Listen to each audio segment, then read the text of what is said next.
So in this video, we'll be talking to Dr. Anirudh Malpani, who is an IVF specialist, who is also an angel investor running Malpani Ventures, who has very, very well thought opinion on the EdTech space, who has very well thought opinion on homeschooling.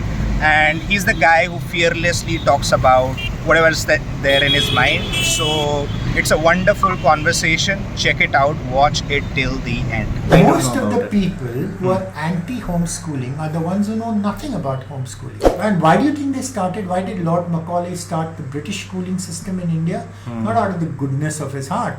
He did it because they needed an army of clerks to run. And that entire school is like a jail. And the only question which most students ask the teacher is this going to appear on the test or not? EdTech space and specifically Byju's, what's your take on it?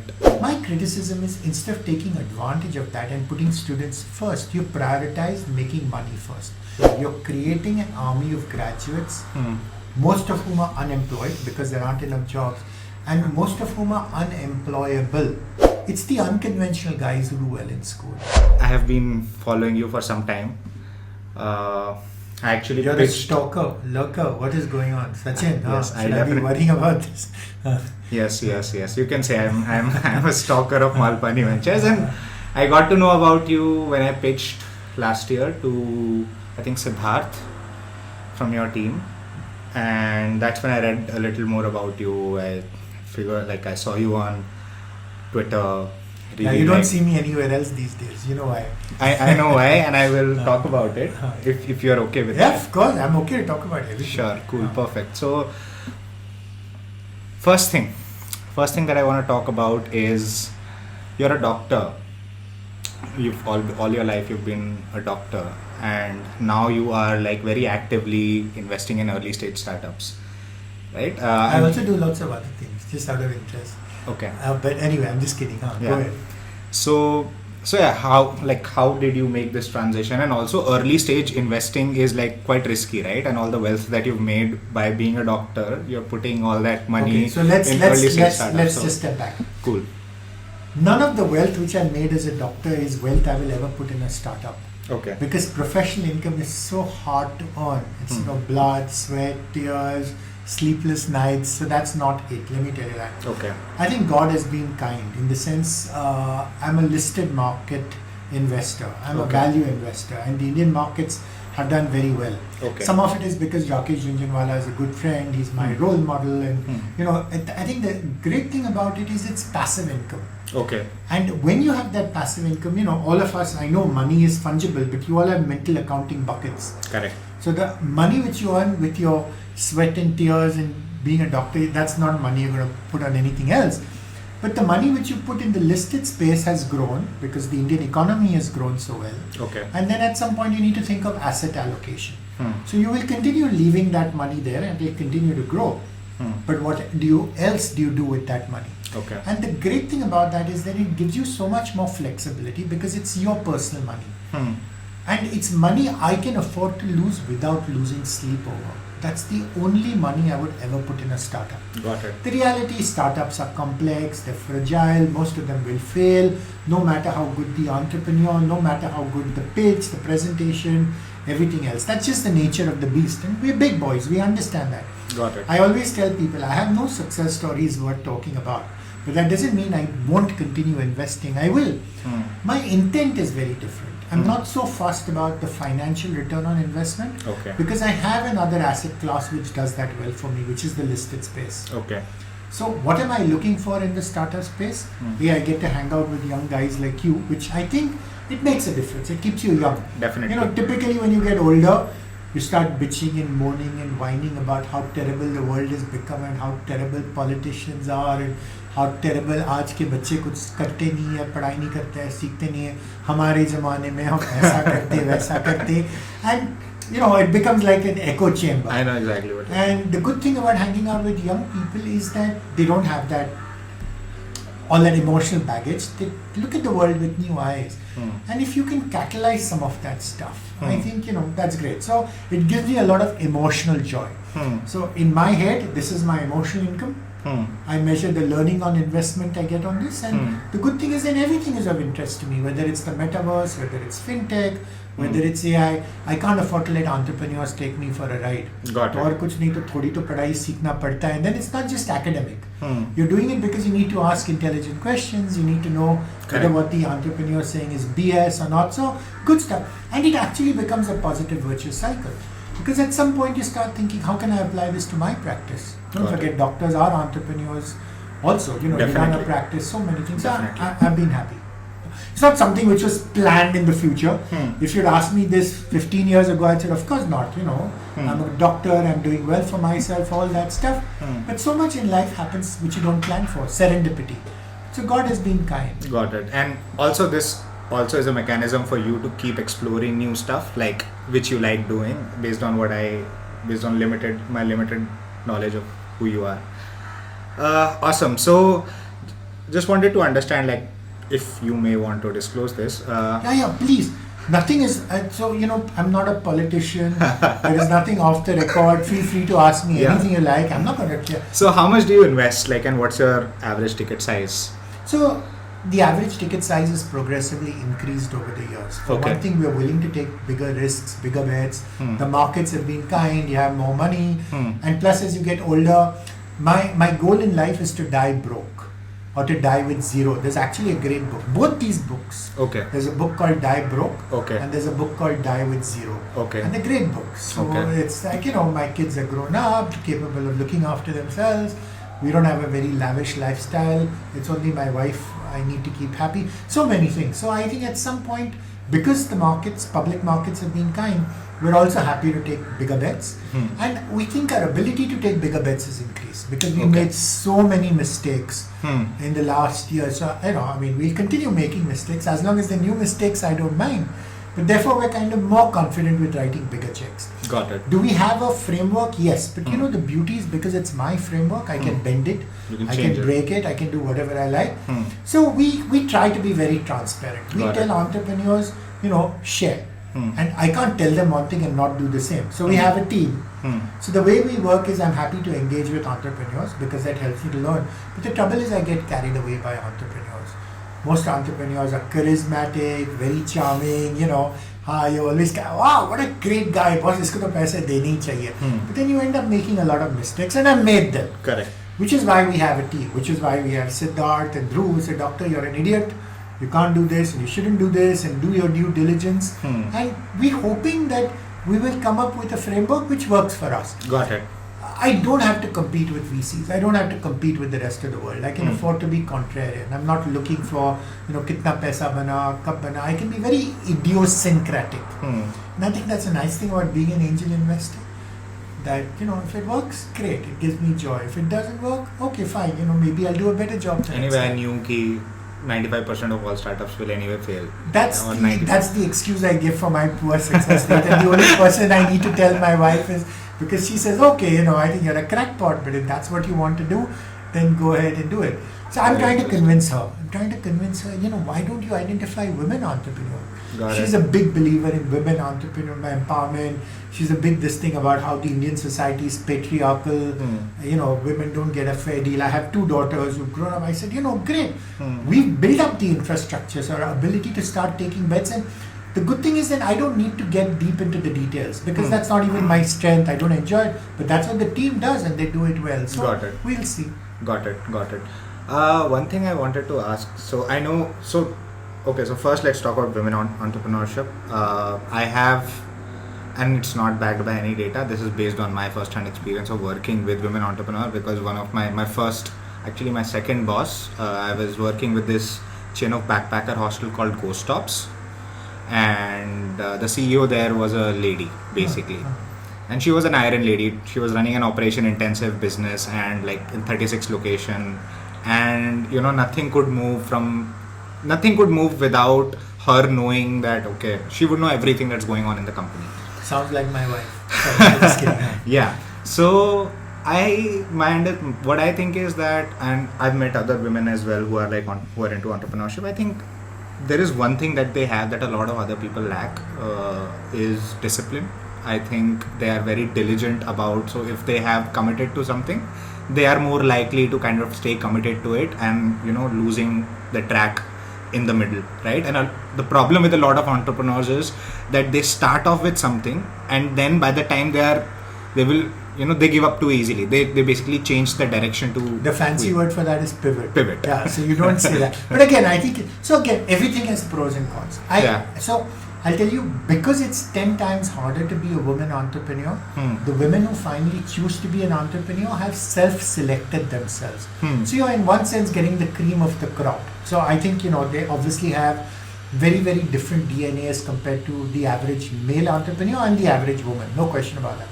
But it also has its own sets of problems. In the sense they're not willing to let go, they're not willing to delegate. Things have to be done the way they want it done. And if it's done any other way, they get upset and they get agitated. So everything in life comes with its own baggages, pros and cons. Got it. So I'm not going to give money just because she's a woman. And I'm not going to say not give money just because she's a woman. Whatever. It's one of those things. Yeah. Yes, I have a soft corner because I understand that the very fact that she's taken this courage to take that step means she's slightly different. So that gives her an edge, and I'm happy to invest in people who have an edge. No question about it. Got it. So talking about your investment thesis, you said that it's very flexible, but what is it? You've been investing for some time. What is it that you look for in entrepreneurs, or like spaces that you would want to put money in? I think step number one is you first have to fall in love with the entrepreneur.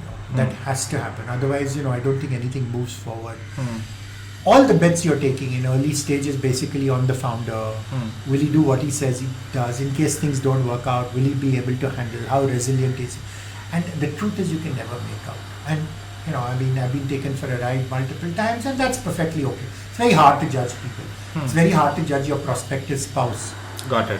No matter how many dates you go on or anything else. And I think that's true for the entrepreneurship, and I think that's absolutely fine. I think the important thing is if you get excited and he tells you something, we're looking for people who have the courage of their convictions, who are contrarian. In the sense, if someone comes to me and says, hey, I think you should be investing in Bitcoin, just to give you an example. The standard thesis is, everything is tanked. But the reality, some of it is tanked, but some of it will recover and will be much stronger. So what and why and what insights does he have which the rest of the world doesn't have? And why does he have the confidence that he can pull it off? What is it that you know about the market that no one else knows? Which is absolutely right. And can you convince me that he does? So some of that is that. Some of it is also what has he done so far? Because again, I hate this entire concept of pre-seed funding. I don't like it when entrepreneurs go out with a begging bowl and say, "Humko paisa do, humko ye karna hai, wo without a product in place." Yeah, I said, that's anyone who can't bootstrap can't run a company. Maybe I'm being unfair, maybe I'm biased. Yeah, but that's a good way to kind of filter out a lot of people who might not be the right fit in the long run. Yeah, so therefore, we try to be transparent about it. We said, the last people you should raise money from is investors. Ideally, you should be raising money from your customers. If you're customer first, you're doing all that, all the rest will follow. Investors will definitely come if you're making money. That's not a problem. But just because you have the investors' money does not mean the customers will come. So that's what our focus is. Part of the problem is that's not what the startup media wants to sell. The startup media is full of press releases from VCs. And those VCs have a particular model, become a unicorn, grow 100x, the world is your oyster, grow big or go home, all that kind of stuff. All of it sounds very inspirational, but I don't think it's very realistic. Yeah. Okay, so I have one other question on this entire thing. So a lot of people are getting into startups because they're listening about these great valuations that are coming up, right? And I'm sure you have a lot to say about that. But I think in the last response you answered a part of it, but I think a lot of it is because of how media romanticizes those people and how raising funds has become the entire purpose of starting a startup. If you're a startup who hasn't raised fund but you're making money, you're not looked upon like that, like in a great way. But a startup that has actually made money and is continuously having people who are coming back to them, that's actually a real thing, right? And that's what I think that a lot of people should be focusing on. But at the end of the day, startup also means fast growth, right? It's a company that grows I don't know. That's probably how I think. I wouldn't agree with that at all. You wouldn't agree I with that? think, all these are buzzwords, they come and go, just slotted, but at the end of the day, everything is a business. The only purpose of a business is to delight a customer. And whether you do that fast, whether you do that slow, is really not in your hands. You may start off as a conventional business and grow exponentially. You may start off with the intention of becoming a unicorn and grow. I think if nothing else, it should teach you a little bit of humility, that all you can focus on is the process. Correct. You can't control the outcome. Yeah. So I think if you start with that, hey, I want to increase my revenue 10x within 6 months, I think you're highly deluded. And in a way, that's great, because the moment people come up with pitches like that, it's much easier for me to say no. This is something which doesn't make sense. It's not based on reality or embedded in reality, whatever. Cool, awesome. So, homeschooling. You've been talking about homeschooling a lot, and especially off late, right? And I have been interacting a lot with you on Twitter. So, tell me a little bit about what's the point that you want to put across. What is it that you want parents to know about homeschooling, and how do you think that can be put into place without... I was thinking about it last night. I don't think it can be put into place without the involvement of the government or like the right policies being in place, because you cannot, I don't know, like how do you see those people who are homeschooled getting into IITs or getting into like colleges? So actually that's a solved problem, and I think this is what's interesting. Exactly. So most of the people who are anti-homeschooling are the ones who know nothing about homeschooling. Correct. And that's typical. If you'd asked me all these questions 3 years ago, I'd say, rubbish, wo kitabon mein hota hai. If you're a multi-millionaire, you can perhaps afford to do all these things. It's not practical, it's not possible. School is the place you should go. All of us were schooled. Hey, we have happy memories of school. I was a gold medalist, so teacher's pet, favorite, did very well, thrived in that particular academic environment. I was happy.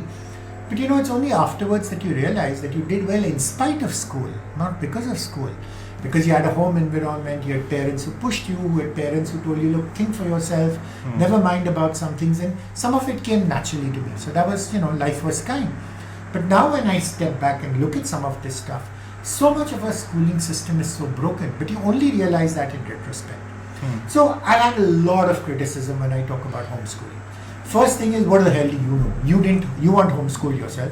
You didn't homeschool your kid. तुम हमको सब ज्ञान देते हो, तुमको तो खुद कुछ मालूम नहीं. This actually bothers me a lot, because it's like saying, because you don't have any practical experience, what you're saying is rubbish. Which is, anytime I say something contrarian, I can only afford to say it because I have read a book written by an expert who spent his entire lifetime understanding why the traditional view is wrong. Correct. These are people like, famous authors like John Holt or Gatto, all of which is published. But people will never bother to do their homework. Now, if I make a statement which is controversial, I've done my homework and then said it. So it's not Dr. Malpani says, it's Dr. Malpani has read a book by Gatto, who's a world expert, who's saying this, and these are the reasons. And you're convinced after reading a few books around Absolutely. it? I always tell people, feel free to criticize me and don't be rude about it. There's no reason to be rude. Correct. Yeah. And if you don't, I'm happy to share more information. Read the book. And then if you still disagree with the book, come back and, we're happy to have a more evolved... What am I saying? I have all the answers. Got it. All I'm saying is that there is no question that the traditional schooling system is broken. Let's step back. Historically, it's broken because it was originally started in Prussia in order to create an army of soldiers and clerks. Prussia is, this used to be part of the German Empire. Okay. This was a chancellor called Bismarck who decided that, you need to serve the chancellor, the king, the empire. But who would willingly give up their life for a king? Why would you ever serve in the military? You've got to be a little, to do that. Correct. So you needed to brainwash enough people to be able to do that, which is what the original intent was. And then, of course, when the Britishers came in and they saw the dramatic results and they started losing wars to these guys, they realized, hey, we better do it. Let's build factories. And why do you think they started? Why did Lord Macaulay start the British schooling system in India? Not out of the goodness of his heart. He did it because they needed an army of clerks to run. This is a small island, half the world away, and you're then controlling a population in a country which is 10 times your size. The way you can do it is you need to brainwash people. Correct. So your step number one is Indian culture is ridiculous, you guys are ignorant, you don't know anything, England is the only holy grail, English is the only decent language, Sanskrit, Tamil, Telugu is all idiotic, all that kind of stuff. So I think when you step back, I went to a convent school, this is cathedral school, so I'm sure I was as brainwashed as anyone else, but it's only in retrospect that you realize historically why this happened. Then when you stop to think about it, why do people go to school? People go to school so that they can sit for exams and get good marks. Why do they get good marks? So they can get into college. Why do they get into college? So that they can then get a job. Now ultimately that seems to be the entire point of it all, which perhaps was okay in my parents' time, perhaps okay in my time, because you can't become a doctor without going to college, so some of that makes sense. It's no longer true.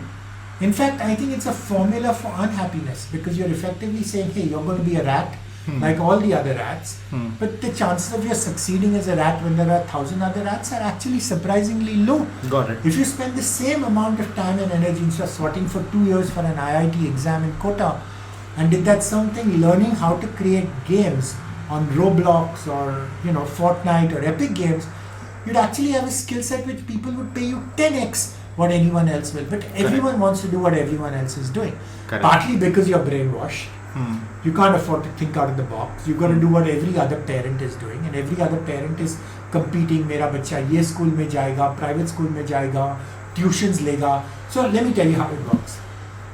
First of it starts with the amount of money you can spend. If you can spend a lot of money, you want to go to a brand name school, which is typically an IB school or a private school, and parents really don't understand much. So the more expensive the school, the better it is. Yes, and then you look at the physical campus. Wow, it's got a swimming pool. All the rooms are air conditioned.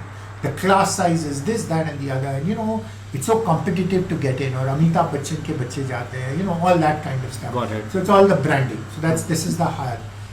As far as the poor is concerned, if you can't afford it, you go to government school. And if you can, then you kind of push. Is there a private school? Is there something which is affordable? Then you go to school and then you're dissatisfied. Any sensible parent is going to be dissatisfied in school, let's be honest. And that's inevitable. You have a class size of whether it's 20 or whether it's 40. Your kid is a widget in the school. The teacher can't even remember the kid's name, and the teacher changes every year and the subject changes every year. And that entire school is like a jail. Stop to think about it. It's literally a Pavlovian reflex. It's regimented. Whether you feel like it or not, you have to go. Enforced. How can that be good for a kid? Bell baj gaya, ye shuru karo, history ka abhi khatam ho gaya. Just when you are enjoying this thing, no, now you have to do geography or you finish geography. And the only question which most students ask the teacher is this going to appear on the test or not? Now, you may enjoy learning stuff, but if it's not going to be on the test, the teacher is not going to teach it. The student is not going to learn. So you have this compartmentalization in your head. Got it. Which is why most people hate reading. Because the only time you're taught to read is in school. And how are you taught to read? You start from page 1, you go to page 50, you highlight, you underline, this is going to appear, this is going to come on the exam, this is what you need to answer, you need to parrot this, you need to regurgitate, you need to memorize. It's so tragic. You're making kids allergic to learning. Now think about it. You have a toddler, 3-year-old, looks at the world with fresh eyes, hundreds of questions. And in fact, parents get fed up of answering those questions. But that kid wants to learn. We are all learning machines. What has happened by the time that poor kid enters the 4th grade or the 5th grade? Don't ask questions. This is not relevant for you. You don't need to know exactly. Do your homework. You can't manage your homework. Mommy will sit with you and make you do the homework. So you hate the homework. You hate the school work. You hate the teacher. You hate the imposition. You hate having to sit for... Think about an exam. An exam is set up to create losers. An exam is set up to find out what you don't know. An exam is not set up to find out how much you know. It's like, okay, these are the 5 questions. You do a model paper, you'll answer. It's a system which you can game. That's true. So all of it is really, I think, just anti-student, extremely student unfriendly. We can't think of alternatives because we've been so brainwashed. Got it.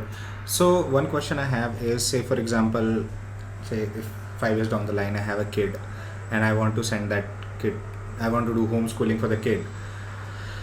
The biggest problem that I can think of right now, and I'm sure you must have thought about it, is the social. There is also a social aspect attached to school, right? You make friends, you play with them, and those friends end up becoming your lifelong buddies, right? And I think probably the friends that you make in school are like, at least in my case, they're still my strongest friends, or the ones that I can still go back to. I don't see where they belong, where they come from. They're my friends, right? So how do we tackle that when you are doing homeschooling? So actually, if you stop to think about it, school actually doesn't teach you any socialization skills.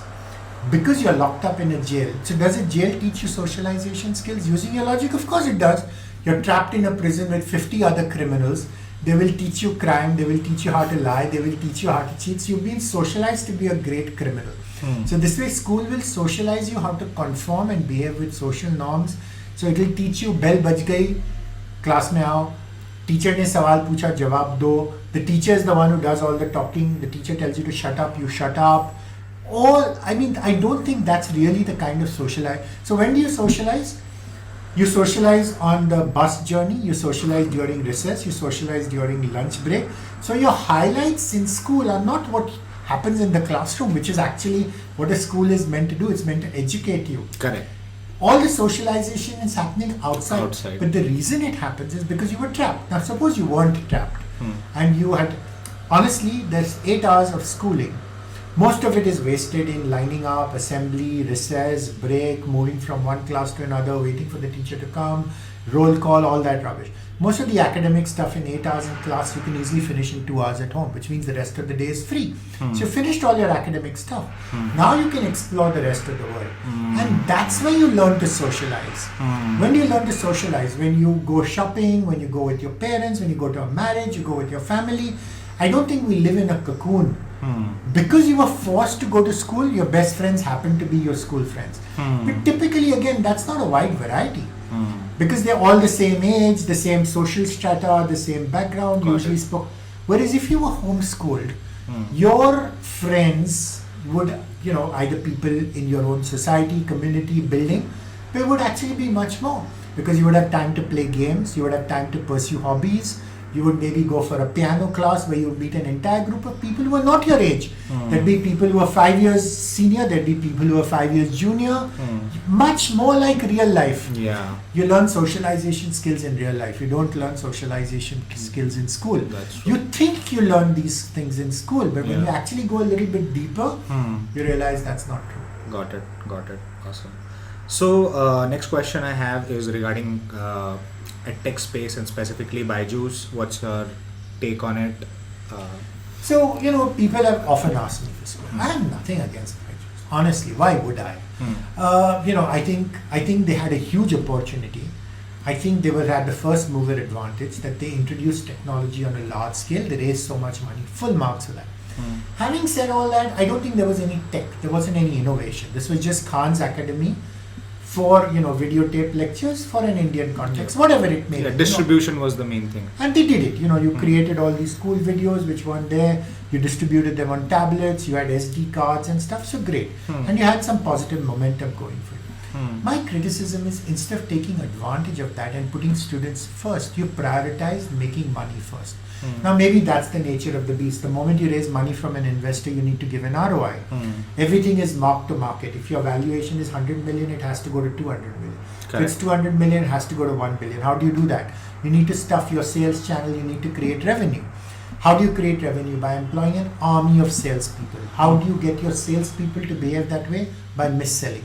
I think that's all baked into the DNA. That's baked into the DNA of that business model. That if we need to keep on growing at this particular rate, we need to teach our sales guys to mis-sell. Why do you need to teach them to mis-sell? Because you make promises you can't fulfill. You need to get people to buy the tablet, which is obsolete technology. You make all kinds of promises. No 15-day refund, no questions asked. So you're very sweet when you're selling. You sign them up for EMIs, you give them discounts for scholarships and 5-year stuff. And the moment they've signed up, that so-called mentor is no longer available. You send emails asking for a refund, they don't get replied. The moment your 15-day window is open, sorry. And then Byju's doesn't care because it's booked the revenue upfront in their books, and now it's some financial third-party provider's job who you committed to doing EMI. People don't realize the damage this kind of educational debt is causing. And it's not going to happen to people like you and me. We're sophisticated. We read stuff. We read the fine print. Correct. Typically happens to people like my liftman or my driver, Yeah. who's not happy with the government school, who's willing to spend on education. And because he sees all these TV ads, which is the kind of people they're targeting, this is what's happening. But look at the second order consequences. It's not just the poor family which is suffering. It's not just that poor kid, because that kid just stops learning and that money is wasted. This particular family now has no money to do anything else, which means you've actually trapped an entire generation.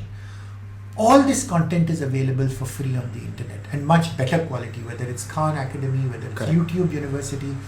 They're no longer willing to explore all that stuff. That's number one.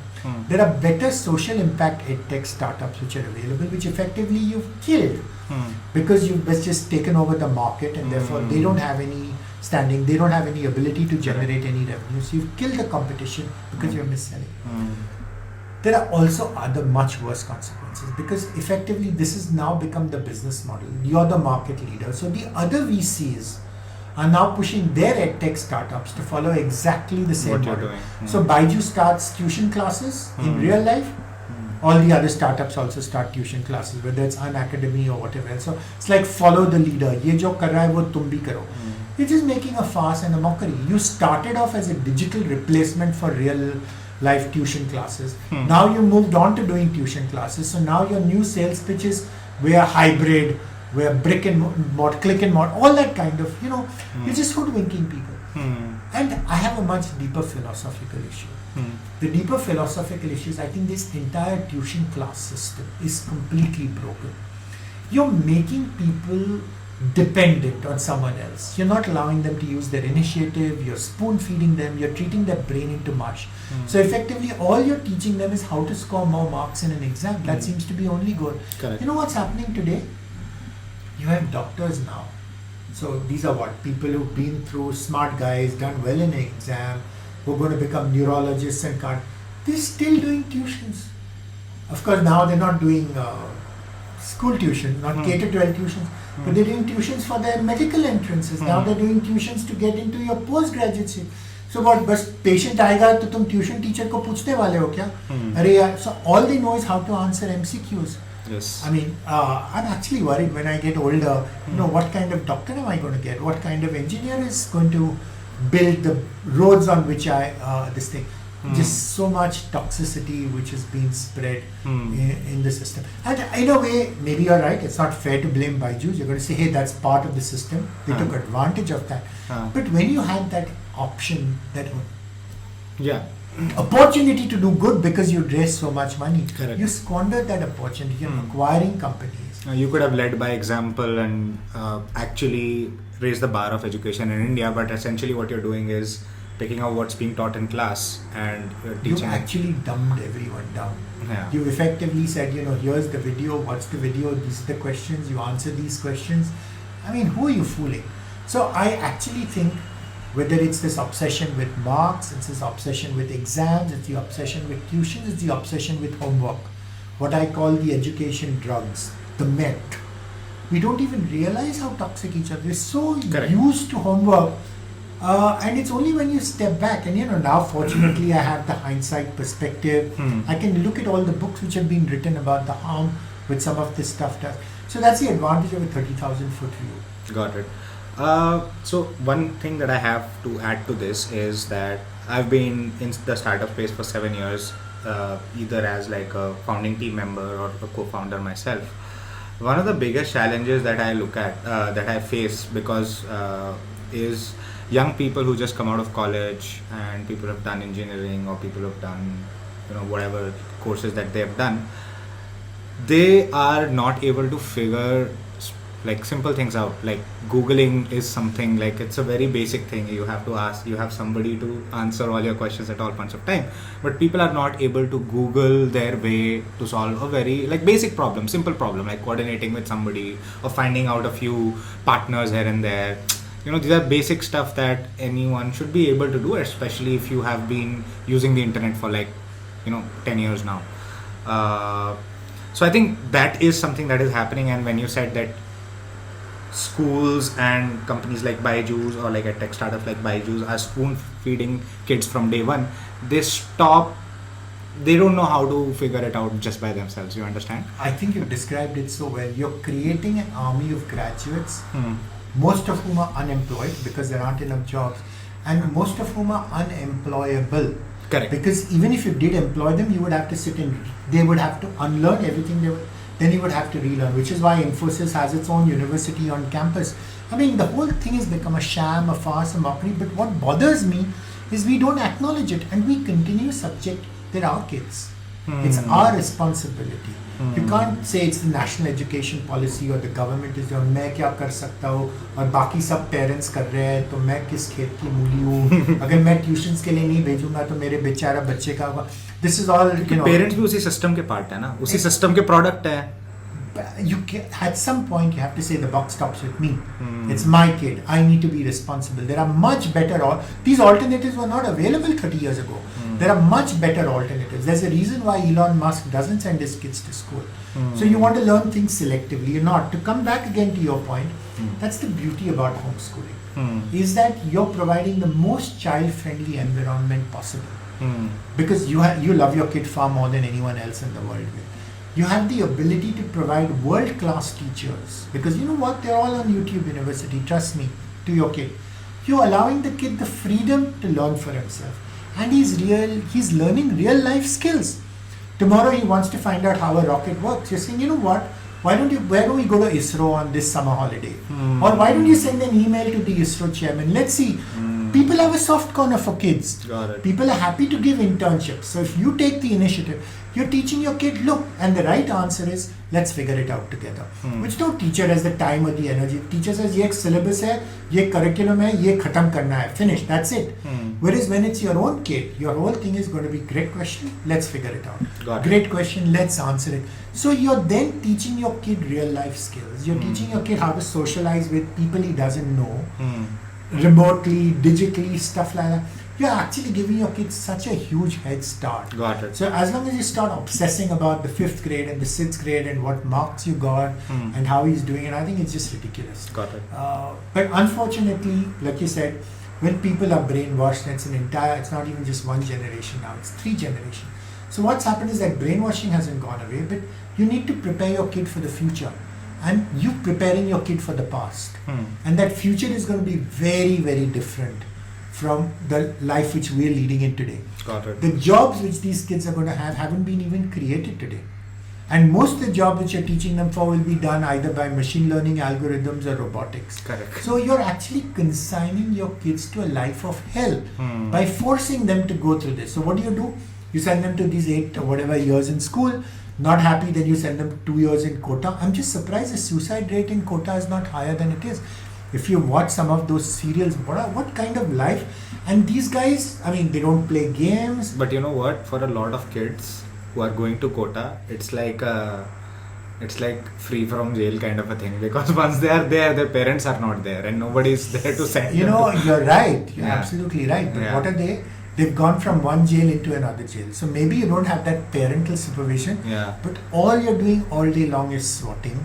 All you're doing is studying. All you're doing is ye pariksha mein aayega nahi. And then that competition is such an unhealthy competition. Correct, yeah. You're in the C grade class, so which means the best teachers are in the A grade class. So, I'm never going to do well. I'm consigned to being mediocre. You're allowing other people to determine your fate, and that's what really bothers me. Got it. What do you really want for your kid? The only thing you should want for your kid is for your kid to be happy. How is your kid going to be happy? By playing to his strengths. Is the school system going to allow him to play to his strengths? Forget it. The school system is going to either teach him how to appear for the NET or whatever else, so he gets marks in it, because the school judges its success based on how many kids get in. The tuition class is only going to teach him how many kids got into IIT. But that's not that's a formula for unhappiness. And we tend to forget that. And unless you allow your kids to thrive, and the only way to allow them to thrive is say, boss, this is a big world. There's lots of opportunities. Feel free to explore whatever you want. You have my backing. I will do whatever you require. It's the unconventional guys who do well in school. I hope you liked the conversation. I hope you found that valuable. In case you did, don't forget to like, subscribe, and share this video with your friends. And yeah, keep watching.